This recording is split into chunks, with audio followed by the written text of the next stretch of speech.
அப்புறம் மாப்பிள்ள முதல் நாள் வேலையெல்லாம் எப்படி போச்சு? நல்லா போச்சு மாமா. சந்தோஷம்பா. மாமா உங்களுக்கு தனி கேபினா? உனக்கு தெரியாதப்பா? ஏன் கதிரு எங்களுக்கு வீடியோ கால் பண்ணி ஆஃபீஸ் எல்லாம் சுற்றி காமிச்சு ராஜுக்கு வீடியோ கால் பண்ணலையா? அது மறந்துட்டானே. என்னடா நீ?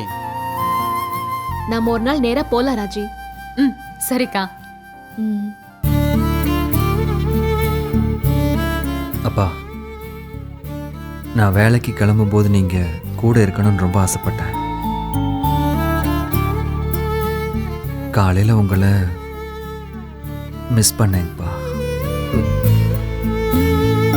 மாமா, நிஜமாவே இவர் உங்களை ரொம்ப மிஸ் பண்ணாரு.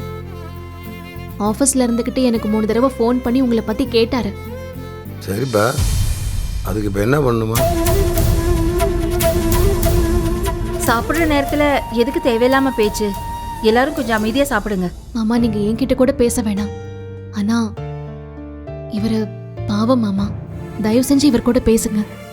எல்லா விஷயத்திலும் சுயமா முடிவெடுக்கக்கூடிய பெரிய மனுஷன் நீ சொல்றப்ப எப்படிப்பா நான் கேட்காம இருக்க முடியும்?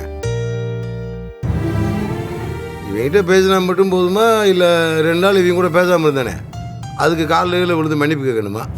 என்னங்க சொல்லுப்பா. மாமா, அண்ணி என்ன பேசுறாங்க, நீங்க என்ன பேசுறீங்கப்பா? தம்பி, மாமா கிட்ட எதுக்கு கோவப்படுறீங்க? உங்களுக்கு தெரியாம ஒரு விஷயம் பண்ணிட்டாங்க தான், அதை காலத்துக்கும் மறக்கவே மாட்டீங்களா? குத்தி காட்டிக்கிட்டே இருப்பீங்களா? ஏண்டா இலை, நீ என்ன பெரிய இவனா? யார்கிட்டையும் பேசிடக்கூடாது. இங்க வர்ற எல்லா விஷயத்திலும் இப்படி மூக்கு நுழைக்கிற பழக்கத்தை நிறுத்திக்க.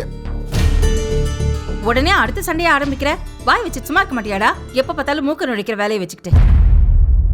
ஏப்பா மீனா, நான் தெரியாம தான் கேட்குறேன். அடிக்கடி நீங்கள் எங்கள் அப்பா மாதிரின்னு சொல்லிக்கே இருப்பிய. உன் சொந்த அப்பாட்டி இதே மாதிரி தான் முக்கியமான விஷயத்தில் மறப்பியா? மாமா, உங்கள் அப்பாட்ட போய் சொல்ல மாட்டீங்கள? அப்போ சும்மா வாய் வார்த்தைக்காக ஏதோ இனி அப்பான்னு சொல்லியிருக்க, அப்படித்தானப்பா? ஐயோ அப்படிலாம் இல்ல மாமா. ஏப்பா, நீ வேலை பார்க்குற ஆஃபீஸில் என் மட்டும் வெறும் உனக்கு லஞ்சம் கொடுக்க முயற்சி பண்ணாங்க. நீ அதெல்லாம் வாங்கவே மாட்டேன்னு தட்டித்தானே விட்ட. அதெல்லாம் நான் கேள்விப்படுறப்ப எனக்கு அவ்வளோ பெருமையாக இருந்துச்சுப்பா.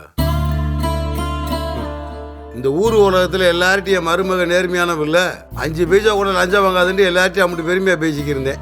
கடைசியில் நீ இவன் பண்ண நேர்மை இல்லாத விஷயத்துக்கு துணை நின்றுருக்க.